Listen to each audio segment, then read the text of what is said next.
Hey everybody, Sneakby here. Kind of a surprise episode for me.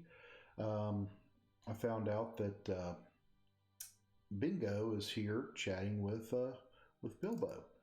It's Bilbo Baggins, the famed adventurer from up Hobbiton Way. Well, you found him. Good job. Look who it is, Sneakby. It's Bilbo. I've been filling him with the tidings of home, and he's been telling me about his stay here at the Elves of Rivendell. Bingo looks at you conspiratorially and quickly whispers, "He seems a right ordinary fellow to me, not mad at all," before proceeding in a normal tone of voice. "Bilbo has had a capital idea of drawing me a map so I can best explore Rivendell and not miss anything. What fun!" A lovely day, isn't it? Alright, so I gotta go find these different places here.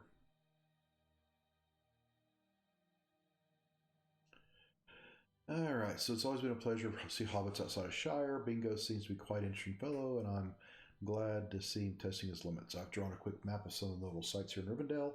On each of these locations, you'll have seen some of the most notable locations in this beautiful valley.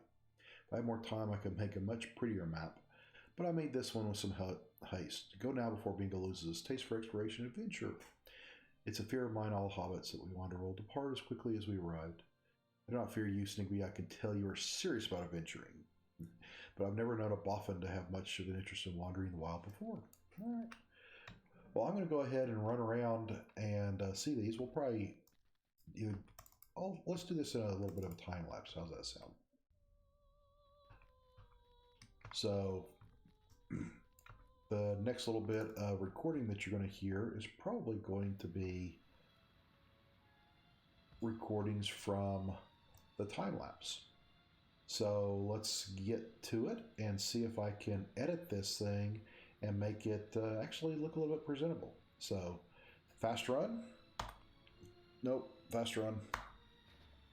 Get the horsey and let's go find our places.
Alright, so that should have been a nice little diversion here to help.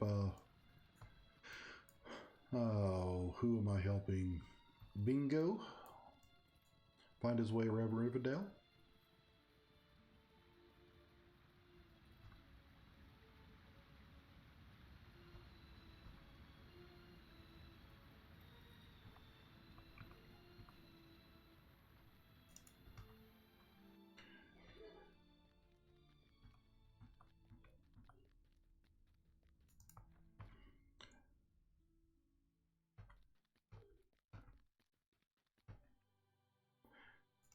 There is something very familiar about this map. That was great fun, my friend. At each stop, I was amazed at the sheer beauty of Rivendell. I hope it did not prove a nuisance to the elves that live here. Thank you again for holding on to the map for me, so I was able to keep eyes on the scenery instead of down on paper. It's quite a well-drawn map now that I look at it more closely. Bingo stops talking and takes a look at the map. Wait a moment, Snippy. There's something more distinctive about this map. See how the artist has used these lines here for the form and the shape of a mountain? Why, that's most familiar to me, for the mountains of my own map are drawn in the very same fashion. You remember that map, right? The map that started this adventure so long ago? Can it be we found the very hobbit that drew that map that I found in the cookbook? Oh, Bilbo, buddy, did you do that? Ah, do you mean to tell me that Bingo found my map of Eredor? I am delighted to hear it, Sneakby. Before I left the Shire for good, I spent some time visiting my old haunts and fixing dear places in my memory. I can still see many of my favorite sunny paths and peaceful benches even now. But one thing brought a sadness to my heart, and it was a belief that no other dear hobbits I was leaving behind would ever experience the same joys I had in seeing the world. Oh, I knew Frodo would be all right. He's always been an adventurous boy, but is unusual in that regard. I conceived of a plan, Sneakby. I would draw a map of the wild world, and I would leave it in a cookbook in the library at Tuckborough. Perhaps it would be found by an inquisitive hobbit, one who needed only the slightest pushes to embark on a grand adventure. And look, I was right. Gandalf would be so proud of my inventiveness, Stinkby. I do hope for Bingo's sake that there will be no dragons involved, as there were for me. Then I would feel most responsible, but for now it seems to be a lark and a joy. All right, very cool. I have so many questions about his adventures and his writing both. All right. I can hardly believe it, Sneaky. Bilbo Baggins, great author of adventures, one responsible for me getting started on my grand journey. I have many things to ask him about his adventures and writing them both. I wonder what Bilbo would think of my account so far. Okay, if you're too shy, I'll go ahead and do that. So, A lovely day, isn't it? please read it, and I will be patient. Bilbo's a pretty fast reader.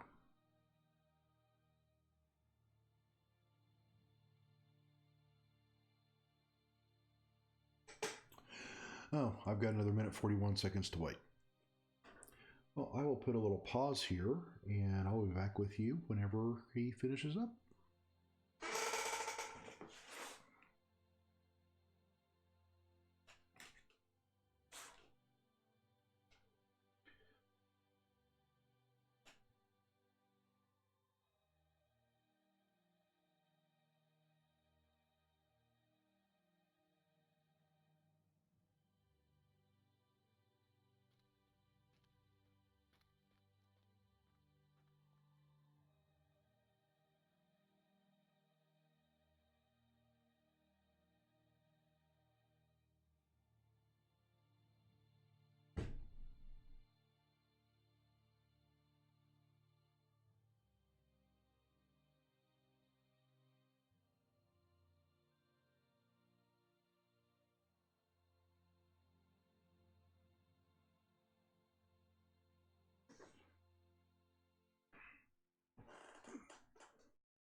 All right, Bilbo, so let's see what you got here. Hello there. I finished reading his manuscript. I made a few notes. Much enjoyed reading about the Shire again. I confess I do miss the peace and quiet of my home. And Bingo's writing has reminded me of it in a fine fashion, methodical and calm. I also enjoyed his account of the people he met along the way, Tom Bombadil, the treasure seekers of Forsaken Inn, and his Lynx friend William Whisker. Bingo is fortunate he's faced little adventures to this point, and I hope his journey remains danger-free as it progresses. My own adventures was full of trolls and goblins and dragons, as well as obstinate dwarves and elves alike. Tell Bingo I enjoyed his reading his account very much, Sneaky, and will look forward to the rest of it when his journey is done. Bilbo didn't What? like it. Did the esteemed Bilbo think We have to do something. the more you speak, the more he's disappointed? He liked my peace and quiet of the Shire. I'm writing an adventure story, Sneak. Be calm. That's the last thing I want my account to be. Alright, so I gotta go defeat dangerous creatures in a high moor or a giant valley. Take some notes of the parchment and the fort of Brunnen. Alright. Well, I'm gonna go ahead and put a little pause here.